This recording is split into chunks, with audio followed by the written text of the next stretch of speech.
Yazinohlonze TV inethulela uhlelo Sikhangenkezo TV show. Ulethulelwa uMzothule Shembe, DJ Bonya no BGK Mbuyisa. Isinga sikaNodumo, ezomdabu, amasiko nobuciko. Ngena ku-YouTube njengamanje uklikhe ulike Yazinohlonze TV.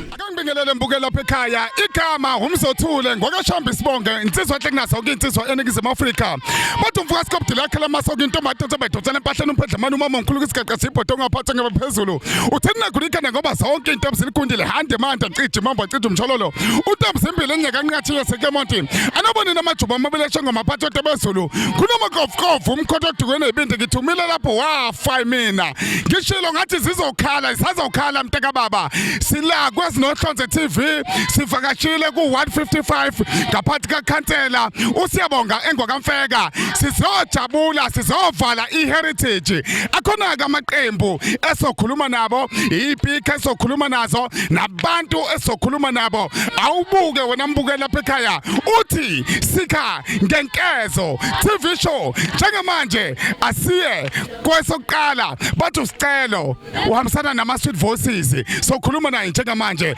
awubeka indlebe njengoba ushilo ke mbukele ekutheni ukuthi sokhuluma noSicelo wama Sweet Voices kuthiwa uSicelo and the Sweet Voices la sikhuluma khona ngemculo bakwethu ethinta nombholoho phakathi yabona ingane emaseyikhokhoba zenza into emnandi ukhona njengombhidi Sicelo ubingelela ababukele ekhaya uSicelo lo okhulumayo owakacela isibongo uhamba nezingane ezibizwa ngama Sweet Voices ezibizwa ngamaphimba amnandi sinje ake sinibingelele nonke emakhaya nisabukela nonke amen.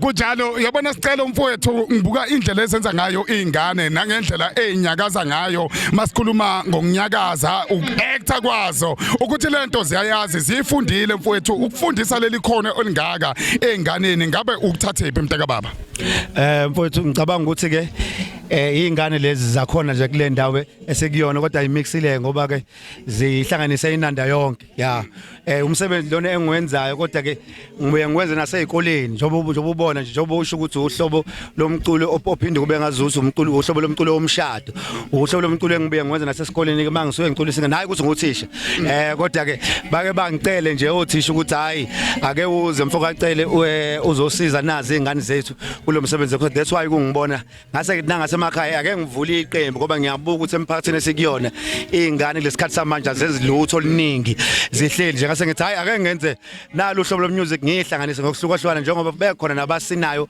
beyinqaba nami ngeke ngiphume nje eceleni ngibenzise lunye uhlobo nje lomculo ngiyathemba ukuthi ababukele emakhaya bazolithokozela kakhulu mabilibona lo hlobo lomculo kunjalo yabona mbukela lapha ekhaya masithi Yazinohlonze TV la sikhona sithi Sikhangenkezo TV show siphinde sikukhombise ubuciko namagagu namagugu ethu thina esintu la khona abantu beqhakambisa ubugagu kakhulukazi la eNingizimu Afrika kuhle kakhulu futhi kumnandi kakhulu lokho ngoba suke sikhuluma ngento esiyibuka bukhoma nezingane esiyibuka bukhoma ngoba phela sasuke sibona umshado kuthiwa uyaphuma umshado kunodwendwe mase lo msoco usala lo msoco mfowethu uthi wena awuyibuyise kanje nokuthi futhi uma kuye ngokuthi mhlawumbe umuntu unodwendwe mhlawumbe ekubize ukwazi ukuthi uyomenzela lento nokuthi ubholohise kahle nalezi ngane uyakwenza lokho mfowethu ngiyakwenza kakhulu njengoba uyibona nje le ngane mfowethu zibiza kuyona yonke indawo imshado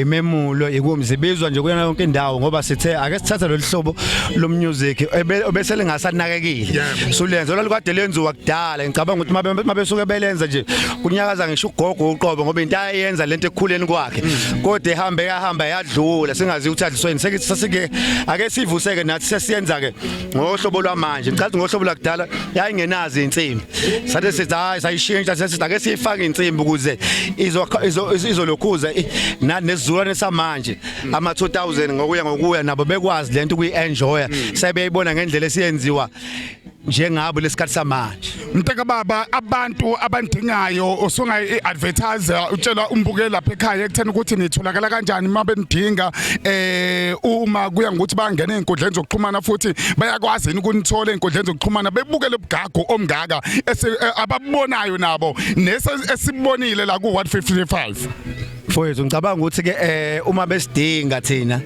njengamazwe amnandi uzoqale ke ngishiya inamba kuqala. Inamba yethu it's 065 903 5703 065 903 5703 bayatholakala futhi nase inkundleni zokuxhumana. Mawungena TikTok uyabathola ubhale lapha usicelo cele and Sweet Voices. Bakhona Instagram, bakhona ku Facebook. Wona wonke nje amalokuzana futhi bakhona bayatholakala. Mawunje sicelo cele Sweet Voices zizoqhamuka futhi sizoqhamuka futhi izingane kwenzela into yamehlo. Akengiphinde ngishaye isandla kakhulu. Nibahle kodwa bekabantele. Nikentele noma aseniyinto enijwayele leyo ayivele basho njalo. Ayivele basho njalo mase befuna ukusingena. Nibahle. Kulungile bakwethu sobala ka5 nje masiyangena lapha nasiqale Sweet Voices yabona intokazi lapha naseyigqokile seyihlobile. Mase kulunga iqembu futhi iziyawa entertainment belunge nabo. Kodwa njengamanje ke sihambe ka5 nje sithi 5 4 3 2 1 Stelo and Sweet Voices asabheke bayifota.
Mntaka baba sibonga kakhulu ngesikhathi sakho sinike sona. Ngani yakuyi. Kunjalo mbukela lapha ekhaya sazoqhubeka sazokhuluma nabanye esinabo la ku 155 ngaphansi kwekhansela usiyabonga engwakamfeka isibongo 155 ingakho sithi sizoqhakambisa amagugu ethu thina njengabantu abamnyama noma njengendlu emnyama akashone kwabanye sibone usothola abantu njengamanje. Ngoba ngishilo ke mbukela lapha ekhaya ukuthi ngizoshaya ibuya nelinye lamaqembu elikhona la ku 155 elizonandisa khona njengamanje ngiphethe imbali zamaqadi nkosazana angikubingelele yebo sawubona akukhulume utshele mina ungubani wakabani kanti lezi ingane eninazo njengamanje nike nithole kanjani igama lami uolwethu wakaJaca ingane lezi esinazo zikhishwa abazali kwaqala kwaba ingane ezincane nje ezimbala 2 3 sabagcina bebona abazali ukuthi nayi into iyenzeka bayifaka kahle kahle ingane lezi siyithola emphakathini ziphuma kubazali. Kukhona umuntu ongathi umsebenzi omkhulu enwenzayo mhlambe ethume balula ethi mhlambe uqoqa izingane nezikhiphe busy zingabi busy mhlambe ngezinye zezinto ngoba siyabona abantwana bangena kakhulukazi edakamizweni nina ukuyiqoqa keni kwakuyiphi inhloso? Inhloso yethu kahle kahle ukuyiphatha ukubuyisela amasiko siseThekwini sihlale lokishini izinto eziningi abayinake abantu abahlala eThekwini abahlala lokishini sisusa le yanto esemakhaya siyiletha la eThekwini sifuna ukubakhumbuza la eThekwini ukuthi nisabantu basemakhaya nisamazulu nisaphila impilo esayayiphilwa okhokho bethu iyona into esifuna ukuyivuselela amasiko ukuthi abantu bazazi ukuthi bawobani baphuma kephi.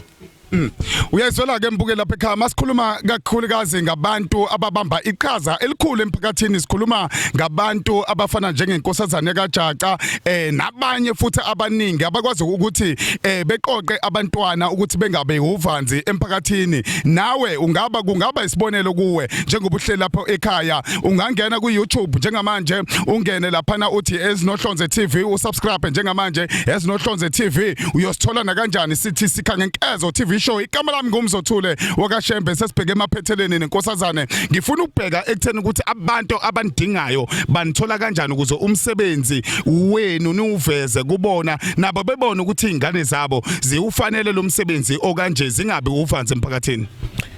Siyatholakala kahle kahle abasifunayo 067 155 4266 067 155 4266 yona number ayothola kuyona uolwethu wakaJaca umphathi waleli qembu kahle kahle ugogo uMadlamini uyena ke umphathi waleli qembu kodwa njengamanje umuntu ohamba nezingane lapho ezihamba khona uolwethu wakaJaca othi mawumfuna uyatholakala futhi. Enganeni sesibuza umbuzo wokugcina enganeni ezisahlele emakhaya uthola ukuthi ziyangabaza ukuthi zibe ingxenye ungathini kuzona lezi ohamba nazo ikuphi ongathi ziyakufunda ekhambeni kulolu hambo ezilambayo? Einganeni ezihlele emakhaya abazali ngiyacela ukuthi niyikhiphe kufundwa inhlonipho la ukuyiphatha indlela okhuluma ngayo nomuntu omdala indlela okhula ngayo uyintombi ikone sikufundisayo einganeni esihamba nazo siyacela ukuthi nezingane ezisemakhaya cela niyikhiphe abazali mawukuthi uyabona ukuthi ingane yakho iyaphuma esandleni ilethe kuthina thina siyafakana esandleni uzofika ajwayele abona nabanye ayithanda into eyenziwayo siyayithanda nathi lento esiyenzayo so umphakathi sabazali. 5 4 3 2 1 ibali zamakati.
Sibonga kakhulu Nkosazana.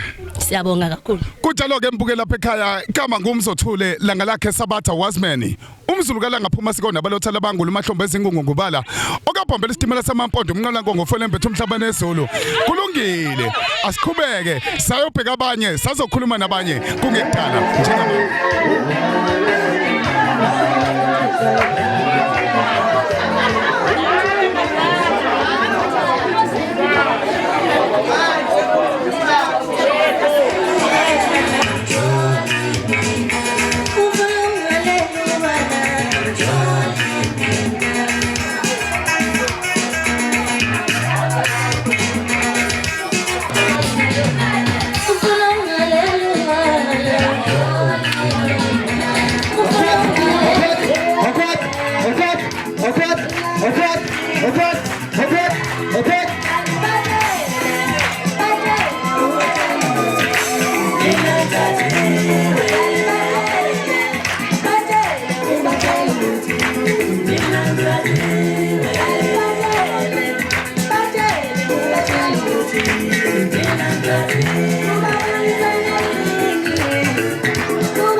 Igama lami uSibomdunge ngikhama kwinanda 88.4 FM.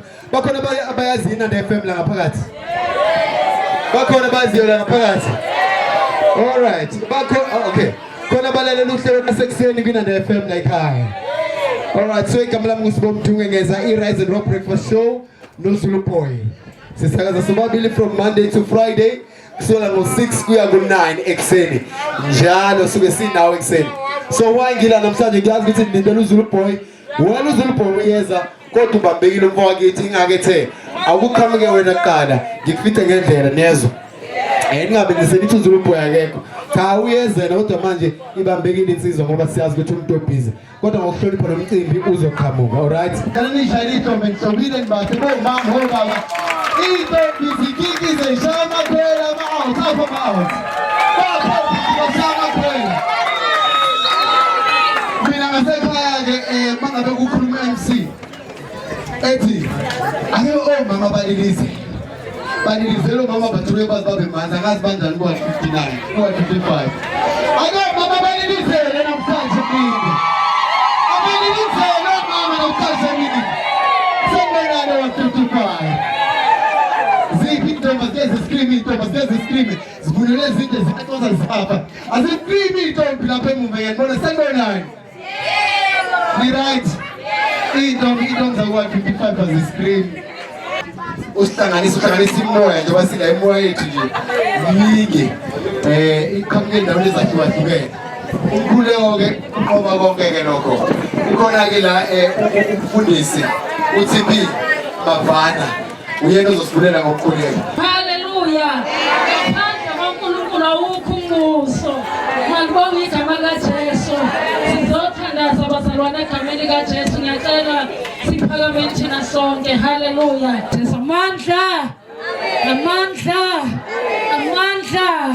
Phambili ngo-ANC phambili. Phambili ngo-ANC phambili. Amandla. Viva ANC viva. Sikhuleke sonke bazana egameni likaJesu babongcwele babomuhle nosithanda kangaka nasemini baba wethu ongcola likhe elinye igama elihle njengelakho. Amen. Sibasheleni ihlobo.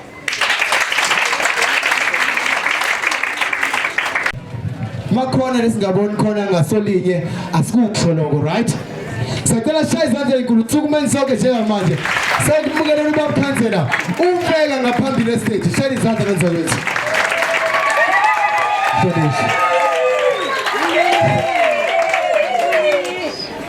Siyabonga kakhulu. Sanibona nonke. Sanibona. Yebo. Niyaphila etendeni? Sanibona nonke etendeni? Yebo. Awu siyajabula siyabonga kakhulu ngiyeza ukuthi abantu basenomfutho. Siyabonga kakhulu. Sicela ukunibingelela ngokukhulu ukuzithoba. Sinibingelele nonke enikhona la phakathi kwethu. Ngizoba mphushane ke bakwethu ngenxa yesikhathi. Kuthiwa ngiqinisekisa ukuthi hayi isikhathi ngingenza sure ukuthi ngiyasigcina. Yabo into bangemphushane kangaka nje uma ngikhuluma ngijwayele ukuthi ngilule. Kodwa ngoba ngumuntu oyethi mangabe ese-advise-iwe ngento bese yayenza ngizokwenza njengoba kushiwo ukuthi angenze bakwethu. Ngoba sicabangela ukuthi sekunesikhathi abanye bethu bekhona lapha phakathi kwaleli tende.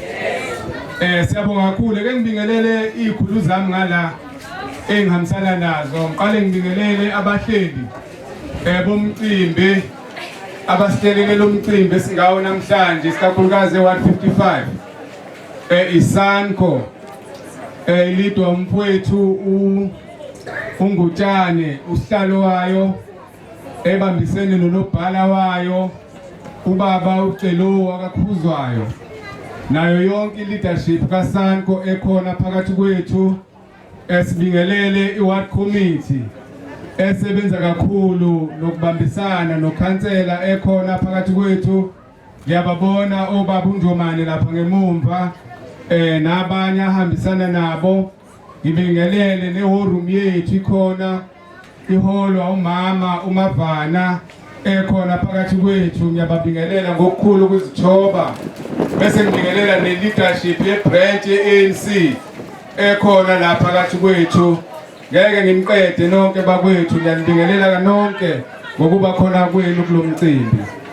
Kwi-leadership yethu esihambisana nayo phakathi kwethu ngicela ukubingelela ikhansela lombutho wabantu suka le ndaweni yakwaMashu esinqawenqaweni. Ukhona phakathi kwethu othe naye ufuna ukuba kanye nathi la mangabe senza lo mcimbi. uGatsheni uNdlovu Sizwe nangu la insizwa emnyama. Siyabonga kakhulu. Indoda emnyama le indoda enesibindi. Indoda le esebenza ngokukhulu kuyikhanda. Nathi siyafunda kuyona le nsizwa izinto esizibona izenza. Mhlambe nje abantu abalandelayo kodwa futhi ngisebenze kakhulu nale ndoda le. Umfowethu Thokozane Mhlongo ngiyajabula ukumbona ekhona emcimbini wethu kodwa ke esegqoke ikapisi lika Sanko. Siyabonga bakhona lo. Ngibingelele nomama abahambisana nabo asebenza ngokukhulu ukuzikhandla njengamanje abakwisanko abasilidela isanko. Umama nje lo seduze kwaNjomane ube la e38 eyikhansela futhi khona e38 nomama uMamkhize laphana naye besibambe naye eyikhansela futhi e42. Siyabonga kakhulu leadership ukuthi nibe khona nizokuba kanye nathi nizosupporta kulo mcimbi. Kuyasijabulisa kakhulu leadership ukuba khona kwenu kwenza ukuthi nathi sibuyelwe yithemba ukuthi uma sisabona abantu abanjengani kwenza ukuthi sibone ukuthi organization yethu umsebenzi okhona awukho mkhulu kakhulu ngoba nisayibambile kusekhona abantu abanjengana bazolokhu besikhumbuza ukuthi ngaso sonke isikhathi sisuka phi njenge-organization siyaphi la sikhona. So siyabonga kakhulu ukuba khona kwenu phakathi kwethu. Usuku olubalulekile lolu isikakhulukazi kithi. Ngicabanga ukuthi nizokhumbula ukuthi lo mcimbi esiwenza namhlanje sesiwenza okwesibili selokusangene ofisini. Siqala ukwenza sawenzela phezulu eNgayizivele. Sase siyavumelana ukuthi sorotate sohamba nje wonke ama-areas wethu sesiwaqede njalo ngonyaka. Kulo mcimbi wethu wokuqala senze isimemezelo senza nesethembiso ukuthi sizoqinisekisa ukuthi umcimbi ofana nalo uyenzeka minyaka yonke. Sikwenza lokho singazi ukuthi inkosi yobe sasigcinile makufika lesi sikhathi. Kodwa into eyenza ukuthi sithande ukuthi lo mcimbi siwenze minyaka wonke ukuthi sifisa ukuthi nje abantu bakithi bazane ngoba le micimbi efana nale yeza ukuthi abantu bakithi bazane ukuthi bangobani futhi baphinde bakhumbuzisane ukuthi thina sivelaphi ithini imvelaphi yethu ngoba izinto esezenzeka manje sezenza ukuthi abantu size sikhohlwe nanokuthi siphuma kuphi so le micimbi efana nale yenza ukuthi thina sikhumbuzisane ukuthi singobani siqhubeke nesikugcina lokhu esafundiswa khona so ke lolu suku lolu usuku olubalulekile ngoba sigubha usuku lwamagugu niyakhumbula ukuthi usuku lwamagugu lalugubhwa isikakhulukazi ngalanga enzansi koZulu manikhumbula kahle futhi lalize associate nenhlangano ethize inhlangano thizeni ukuthi nje mangigqoke kanje ngumZulu bese kuthi hayi wena kushuthi uyinhlangano ethile niyayibona leyo nto yafika ke inhlangano ephethe abantu inhlangano ekhathalela abantu yathi lento le akusiyona inhlangano yabantu abathile uma ngabe siligubha lolu suku sigubha nje usuku lwamaZulu so ke njengamazulu kumele sihlangane zikhathi zonke silugubhe lolu suku ngoba kubalulekile ukuthi sikhumbuzisane uma ngibona nje abantu begqoke kanje bamazulu kuyangijabulisa mina lokho ngoba abantu babuyelwa ubuntu ngoba abantu izinto esezenzeka la ngaphandle sebelahlekelwe naba ubuntu yabona ke mangabe umuntu uphila kodwa usulahlekelwe ubuntu usuku usuphila nje ngoba phela kufanele uphile inkosi sakugcinile kodwa usuku usungasayena umuntu uma ubona izinto ezenzeka manje isikakhulukazi nasemzini yethu la sihlala khona isikakhulukazi nasemphakathini yethu esiphilelayo uyabona ukuthi ngempela abantu bakithi baphelele ubuntu kanti mangabe asilalelane ke abantwana asilalelane siyacela ukuthi silalelane ngoba sesiyahlala phansi so ke bengithi ke angichaze inhloso ngiphinde ngisho futhi ukuthi sifisa ukuthi lo mcimbi silokhu siwenza minyaka yonke kuze kufike isikhathi ngempela sokuthi abantu bakithi basibone isidingo sokuthi kubuyelwe emasisweni ngoba mangabe sibuyele emasisweni khona nje izinto esasizenza ngekhathi zakudala okunye kwakho kwakukuthi nje makufika umuntu sibone umuntu oyisele endaweni lo muntu kufanele singamhlanganisi nathi njengomphakathi ngoba uyisela ukona komuntu othile emphakathini akusho ukuthi sonke thina mphakathi sesingcoliswa lo muntu oyedwa onile endaweni so mangabe khona umuntu oyedwa ogangile fanele simkhiphe lobala abhekane nalezo zinto zakhe kodwa manje into eyenzakala esibona ukuthi abantu bakithi ngempela sebeqala ukulahlekelwa ubuntu uthola ukuthi kunomuntu owaziwayo nje ukuthi la kule ndawo kunesela nje laziwayo elidumile ukuthi libulala abantu elibabulala khona la endaweni futhi kungabe indaba zalutho lingaboshwa nathi siwumphakathi sithule ngakusasa liphinde lidubule omunye uthola ukuthi kunabantu abadayisa amaphilisi abulala izingane zethu siyabazi ukuthi nampo sibani banezitolo sekubizwa ngezitolo ethu izitolo kunezitolo kudayiswa amaphilisi abulala izingane zethu ziyafa ibulawa ihunga kodwa siyabuka nje thina siwumphakathi alikho iqhaza esilibambayo kanti mangabe sibuyela kulento yobuntu inkinga yomuntu ngamunye kufanele siyithathe kuyenze kube inkinga yomphakathi ngoba ukulimala komndeni ngamunye kuukulimala komphakathi so ukulimala komphakathi kuukulimala kwewadi yonke kugcine kuze kuchaphazeleke esizweni sonke ngezinto besingayiqala kancane siyilungisa ukuthi thina la iward 55 njengabantu bala iward 55 sizokulwela ukusebenza ngokubambisana sizokulwela ukuqinisekisa ukuthi iwadi yethu ayibuswa ngobugebengu sizokulwela ukuqinisekisa ukuthi masibona kunomuntu olele engadlile senza sure ukuthi siyabumbana siwumphakathi siyakulwela ukuthi nabo lo mndeni thizeni uyithola usufana nawo wonke umuntu ulale edlile ngenxa yokuthi umphakathi uhlanganile wabona ukuthi kukhona into efanele ukuthi uyenze singajabuleli ukuthi thina siwumphakathi mina ngingcono nomndeni wami ngilala ngidlile kodwa eduze kwakwami kukhona abantu abalala bengadlile kodwa mina nginendaba naleyo nto sizama ukubuyisa leyo nto ebantwini ukuthi kukhulu esingakwenza siwumphakathi ngokuthi uma ngabe kwenzekile sakwenza lokho kufanele umphakathi wonke ujabule ukuthi hey okungenani ishintshiwe impilo kabani kunokuthi sijabulele ukuthi kunomuntu olala engadlile. Sifisa nje leyo nto siwumphakathi kube khona ukubambisana. Siyabonga kakhulu mphathi wohlelo. Siyanibingelela ngani baphathi bohlelo sesiphathele uhlelo lethu ngendlela ethobekile. Ngiyathemba ukuthi wonke umuntu ke manje usezozizwa esekhululekile ozoba khona kulomcimbi abanye besezosijoyina nonke enikhona nimukelelekile. Sizobona ke sijabule sibone injabulo sibone abantu abanamakhono bewaveza amakhono abanawo isikakhulukazi ewadini yethu njengo 155. Siyabonga kakhulu. Qina 155 qina.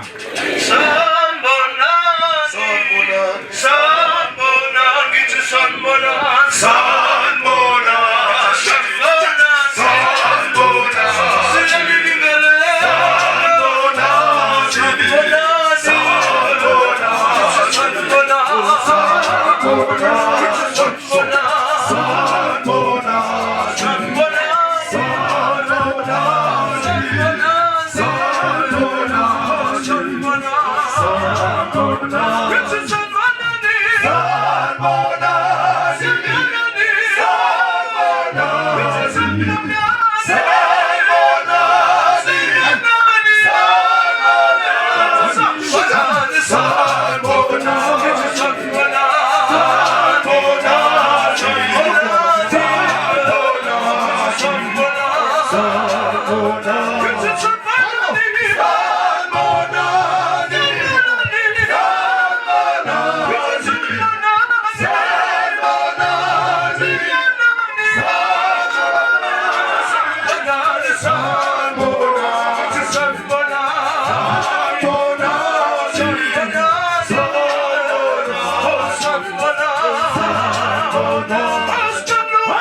ngiyajabula mina. Ngiyangazi nje mina ngumntwana wenu. Ku-155 ngikhulele eCongo, angilosanga khona la thathwa khona kodwa ngikhulele eCongo. Ngumntwana waseCongo. Ngumzothuleke mina ngokashepha isibongo. Umbuzo ngikokotha kodwa simlungi. Angithi bakhona abazikhetha la mla. Kunjalo. Babathi kumbuzo ngikokotha ngimlungi. Basha mina umgqoqo phela inkomo mboda singaphuma kwesakha masemaphi ngoba kasosemkhulu. Bathi uphuna phakathi kuzaba babathe bakakhuluka. Kuba kwaza bemgovuza bemshaka tukula kathi eshupa. Kizulela kuba phakathi enkabenza sananda. Umbuzo ngiyakhe lamasomita bathi bethokela phakathi ukubona umfundi akathetha phakathi phezulu. Bathi uthena kwinto ngoba sawuke basikudile. Ande manje kithi baba kithi utholalo. Uyaphiphi engekenqetho engesekemothi.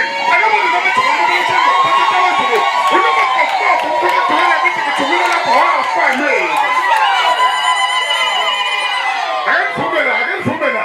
Bathanye ngimina hanye ngweswa ngoma ukuthutha. Hanye ngimina hanye ngweswa ngoma ukuthutha. Hanye ngimina hanye ngweswa ngoma ukuthutha. Hanye ngimina hanye ngweswa ngoma ukuthutha. Ayaya wakukibaye.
manje mangiphuka nizothini abangiphuka nizothini akudala nje bakwethu kumnandi makunje sahlangane ohlange last year kumnandi futhi uphusha lomshikashika we-heritage sazoqhubeka futhi endaweni ezayo nakhona sofika nakanjani mina-ke ngumvukampizi emashumshumba kwethu ngizocela okwamanje usihlalo wesanco ku-155 ubaba umbutshela umbutshana esondele ngaphambili yebo Mphakathi sanibona mphakathi ayi ngathi umphakathi awujabulile khansela ukuba la sanibona mphakathi sanibona mphakathi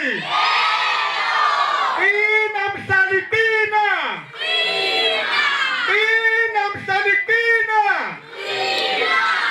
ngaphambi sisandla umuntu othena akayena umhlali wase South Africa othi nje yena akayena umhlali wase South Africa angithi sonke njengoba singabahlali ngithi singabahlali ngoba sihlala la eSouth Africa ngithi ingakho ke sifuna sikusho lokho ngokuyigatsha sithi qina umhlali qina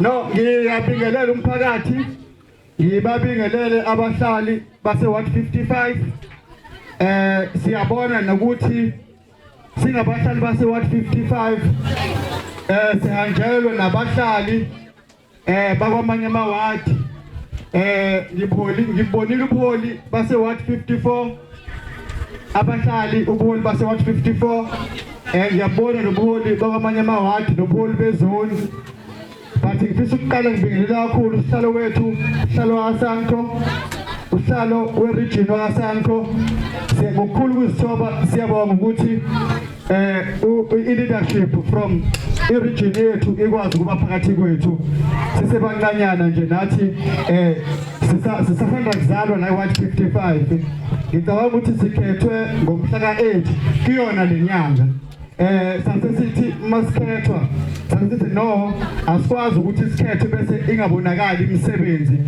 kubahlali sasithi sibe nalomcimbi okubungaza amagugu nokubungaza nokuyigatsha kwabantu abamnyama qina mhlali qina ingakho ke silanda ukukhansela bese kade shilo sibiphinda sibingelele babukhansela ephakathi kwethu ungahamba kwamanye amawadi ungabona isihlalo kaSanco kwamanye amawadi uyongifakazela ngoba ngisho ukuthi ukuwahamba amanye amawadi uyubona ukuthi umuntu bengabe ethe ufuna iposition kule nhlangano ebusayo kwamanye amawadi abese yashayeka angayitholi iposition bese hayi ngizobahubha ngoSanco bese hayi kesoyenza thina ahlanganisa abantu asahubhe ngoSanco lana ke 155 asibahubhi ngoSanco kodwa sithi uSanco sizosebenzela abantu bakithi sihlangene nokhansela ngisasho njalo nje ngisho ngoba ngiyazi ukuthi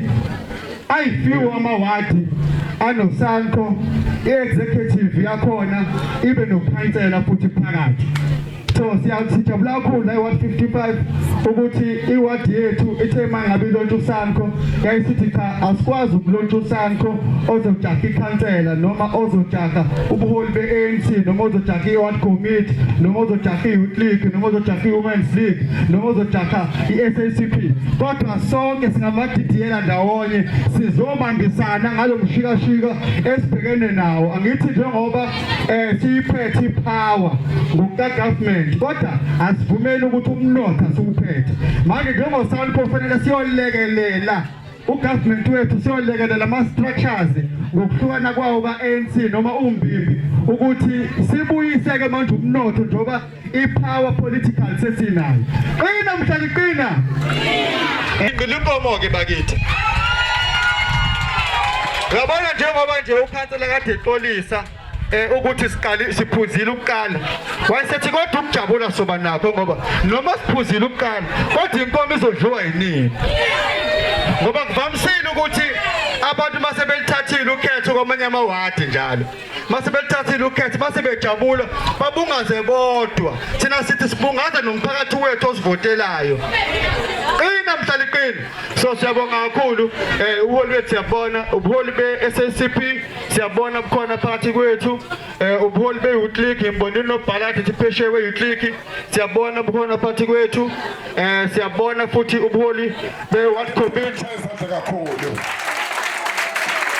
nibahle kodwa bake bantele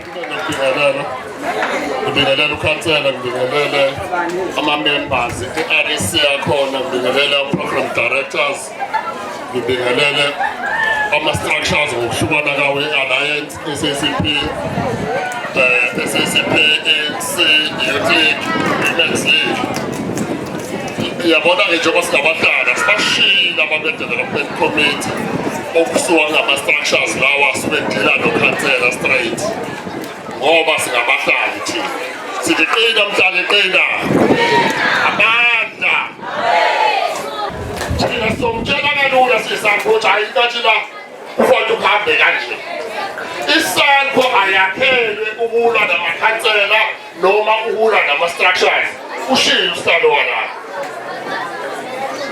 isakho yakhelwe ukuthi ishintshe izimpilo zabantu ibheke ugesi ibheke amanzi ibheke ukuthi umakhelwane nomakhelwane bayakwazi ukubambisana mekushoniwe uhambise impuphu uhambise i-rice uhambise lokho kusuka kushoda kunokuthi uhambise imali thina imvelaphi yethu isho njalo ithi lapho kunenkinga khona lapho esivela khona komakhelwane sikwazi ukukhombisa ukuthi sikhona thina sakho-ke yona-ke into esimele ngifuna abanye bahlale bembuza bethi yini isakho isakho yinhlangano yabahlali lento engiyigqokile la isho kahle ithi ngo-1992 kwakhiwa le nhlangano okuthiwa yisakho emva kokuthi ihlangane zonke inhlangano ezazikhona ezayekade ilwela inkululeko ngalesikhathi kubuya i-ANC kwase kwakhiwa isakho yayakhelwa ukuthi ibe i-voice yabantu ibe i-voice yenu umuntu nomuntu oyisakhamuzi isakho iyona nhlangano eyi-voice yabo ngifuna ukuthi njalo-ke nokubantu babona laba balindisayo nazi ukuthi bawumlomo wenu nibahluphe nibatshele ukuthi yini engahambi kahle ukuze beqinisekise ukuthi babambisana nokhansela ukuthi leyo nto ihambe kahle kodwa into engifuna ukutshela yona incane nje ithi ngiyazi ukuthi njengoba ukhansela ke washo lithe kakhulu kwi-ANC akuzozonke izinto ozovuka ekuseni uyitshela ukhansela ukusho ukuyitshela ukuthi ngenyanga ezayo izoba yiseyilungile uma ubona iprojekthi izofika iprojekthi ewadini iqasha abantu abawu-10,000 ngeke kwenzeke lokho into ezokwenzeka yokuthi izofika iprojekthi iqashe abantu abawu-10 uma ubona umakhelwane wakhe eqashiwe azi ukuthi kusasa ngelinye ilanga kuza wena ungaphatheki kabuhlungu ubona omunye umuntu kuyena namhlanje ngoba kusasa uwena omunye sekuzohlala phansi thina sisize ugovernment ukuqeda ubugebengu ngokuthi si-expose ubugebengu obuphakathi kwethu singabahlali qina 155 qina amandla thank you sibakhuluma ukuthonisha sikushayeleni ihlombe elikhulu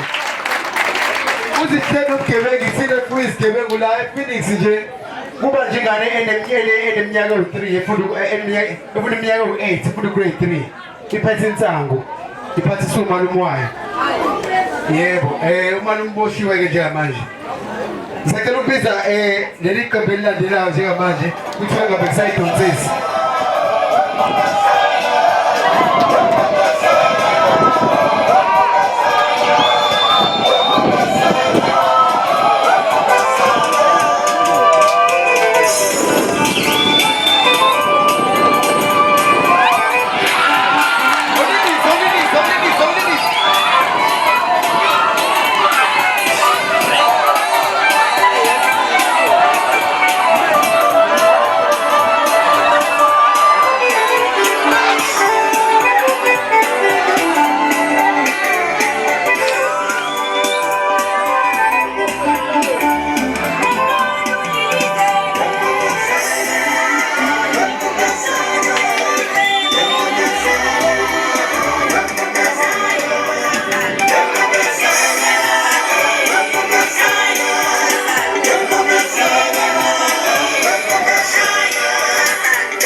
Yabona mbukela lapha ekhaya masikhuluma ngamaciko ade khona kulomcimbi ngeke silishiye igama leqembu izwi lokuthula njengamanje sino ubongani igama kulungile bongani mfowethu ake sikhuluma indaba enkulu la kuneqembu ekuthiwa izwi lokuthula izwi lokuthula mfowethu lidlala ngendlela esimangaliso sengilibone emidlalweni eyahlukahlukene abantu bahlezi bethokozile ngendlela esimangaliso ngoba bebona abantu la escreenini ukuthi benenzani umuntu ngisho kuthiwa uhleli phansi ugcina usukumile la mfowethu ake sikhulume iqembu niliqale nini iqembu lethu mfowethu siqale ngo2010 silokho siyincenga nje silokho siyincenga sidumisa ngalendlela lapha sihamba khona sidumisa sibonga uNkulunkulu lokho esigcine njalo nje mfowethu sihamba kanjena akuze ukufike la esifike khona namanje silokho siyincenga nje ngomusa kaNkulunkulu mfowethu ake sikhulume indlela enisebenza ngayo ngoba mangithi ngiyabheka iqembu ningabantu abasuka endaweni ezahlukahlukene ukusebenza kwenu ukuhlangana kwenu mfowethu noxhaso niyeni lithole nje ekutheni ukuthi nesekwe abantu abathile bethi cha phakamani phambili mfethu ngingakusho mfethu uxhaso sisadinga namanje lapha esihamba khona ukuhlangana kwethu sihlala ngendawo ngokuhlukana nabafethu kodwa sikwenzayo sike siplanele usuku olulodwa lizokwazi ukuthi lihlanganise and nesikhathi sisikhave sonke ukuthi siyahlangana ngaso nesokuhlukana futhi mase kuhle kakhulu ngeseke ukuthi kufanele sibe nesafety ukuthi abanye bethu bengalimali sinsenze umsebenzi kaNkulunkulu namanje uba sihamba kanje ukuxhaso siyadinga kubantu lokuba beseseke ngoba senze umsebenzi kaNkulunkulu omuhle into edala usenze lo msebenzi oba sizama ukuvikeleka ukuthi abanye bethu bengazenza izinto ezirong ezenziwayo la emhlabeni ngoba njengamanje basihamba emhlabeni abanye bethu sifuna ubasela ukuthi bengangene eweni lokuthi bengabi nophuzo odaka waye abanye bengene kwamahunga sidumise nje uNkulunkulu sami sinduduza nabantu abasuke belahlekelwe siba abanikeza umyalezo kwabaMkulunkulu usuvala mfowethu abantu banithola kanjani ngoba kubalekile ukuthi sikhulume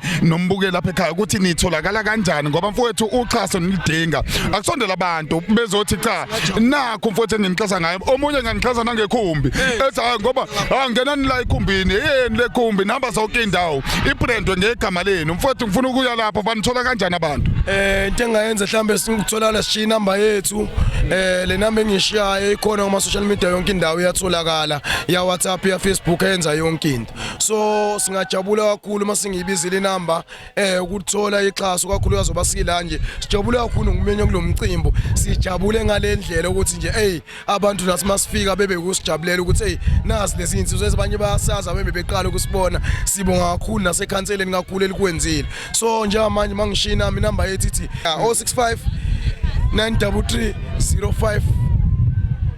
0597 mfowethu sibonga kakhulu izwi lokuthula likhona Facebook likhona mfethu kuFacebook izwi lokuthula lithi nje ubhala uthi nje izwi lokuthula gospel group uzolithola sibonga kakhulu mfowethu ngesikhathi sakho ngiyabonga kakhulu mhlonishwa ngoba sikhuluma ke mbukela lapha ekhaya sikhuluma ngezinto enje ngoba uyibonela ukuthi insizwa beyiqabashiya kanjani kusuka ngisho nesinedolo isalukasi mengenyawo kulungile masibuya ngala sobe sesikhuluma nekhansela okuyilona elihlelela umcimbi njengamanje usekhona ukhansela umfeka khansela angivele ngikubingelele ngikwamukele ohlelweni siyabonga siyabingelela mzosibingelele nabalaleli ekhaya Khansela sawubona lo mcimbi okwesibili wenzeka sibona izingane eziningi eziqoqekile eziqoqwa abazali neziqoqwa umphakathi nabantu abathile ukuthi azize zizojabulisa abantu la baku 156 njalo 155 mase sibheka kakhulukazi ukuthi labantwana esikhuluma ngabo abantwana abaqoqekile ezidakamizweni kakhulu kodwa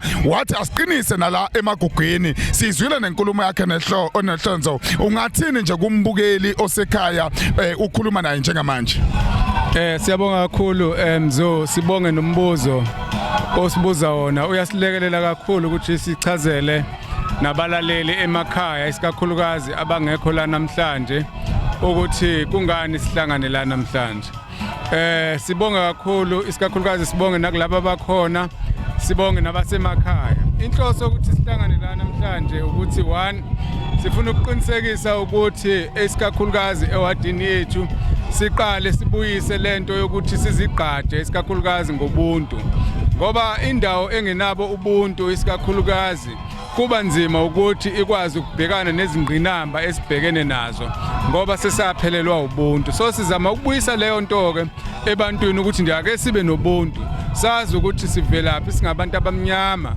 ngoba akusona isitha sethu omunye wethu kodwa isitha esibhekene naso ngempela ububha ubhekene kakhulu nomuntu omnyama yabona nje mawukhuluma ngento ububha ukhuluma ngomuntu omnyama so umuntu omnyama engakwazi ukudlala iqhaza uqinisekisa ukuthi isizwe sakithi siyaya phambili yabona nje ngijabula kakhulu isikakhulukazi kulomcimbi esikuwo namhlanje ngoba lo mcimbi umumethe isikakhulukazi izingane ezincane isikakhulukazi abantu abasha isikakhulukazi labantu abasakhulu laba abantu sebeqala ukuthi bangene ezintweni ezirong ezenza ukuthi sibuyele emumva sisizwe so sithi ke asibakhumbuzise ukuthi siqhamuka kuphi isikakhulukazi njengo Ward 55 ngoba sicabanga ukuthi lokho okuncane esikwenzayo kungenza olukhulu ushintsho isikakhulukazi ebantwini bakithi isikakhulukazi eWard 55 Sasiqoqa ke Khansela abantu abangafiki ukuzoyibonela amakhono abantwana